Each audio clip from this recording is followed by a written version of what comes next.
Actually আমরা ওই সিপাহীজলা ওই লেভেলটা আছে ওইখানে আমরা জুস খাওয়ার লেগে আইছি। আমরা গাড়িটা ওই জায়গাটার মধ্যেই দাঁড়া করাইছি। এমন সময় আমরা জুস খাইতেছি, তারপরে কয়েকটা গাড়ি, ইকো গাড়ি, দুইটা ইকো গাড়ি, একটা ওয়াগনার মেবি, তারা ম্যাক্সিমাম বুরকা পরাইন না, হ্যাঁ ম্যাক্সিমাম লোক বুরকা পরাইন না, এনে প্রায় 30-40 জন লোক হইব। ওই জায়গার মধ্যে আমরা জিজ্ঞেস করতেছে যে তোমরা কি পুলিশের লোক নেই? তো আমরা ওই জায়গার মধ্যে সন্দেহ হয়েছে আর কি, আমরা মনে নিশ্চয়ই তারা বাংলাদেশি। তো ওই সময়ে তৎক্ষণাৎ আমরা বিশালগড় পিএসএ ফোন করলাম। পিএসতে এক স্যার আইছে। স্যার আওয়ার পরে স্যারে কইলাম আমরা যে স্যার সবাই একটু চেক করেন যে ইন্ডিয়ান কারোর ডকুমেন্টস আছে বা বাংলাদেশের কারোর পাসপোর্ট আসেনি।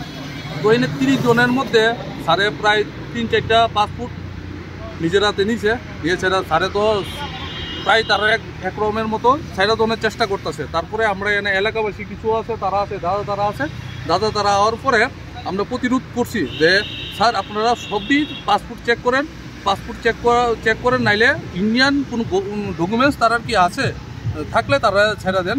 এরপরে তারা পুলিশ বাধ্য হলো তারা নিয়ে যাইতে বিশালগড় থানাতে। তারা উদয়পুর কেউ কইতাছে বক্সনগরতে আইছে। তারপরে আমরা সন্দেহ হইলো আর কি যে আসলে তারা ম্যাক্সিমাম এনে বাংলাদেশি বেআইনিভাবে চোরাই পথে ঢুকছে, 5 ফুটে না 6 ফুটে ঢুকছে আর কি। হ্যাঁ, তারপরে সন্দেহ হইলো আর কি। তারপরে এলাকাবাসী শহরে আমরা সবাই আটক করলাম গাড়িটিতে। তারপরে পুলিশ আইলো, পুলিশের সঙ্গে কথা হইলো আমরা। এখন পুলিশ তারা বিশালগড় পিএসএ নিয়ে গেছে।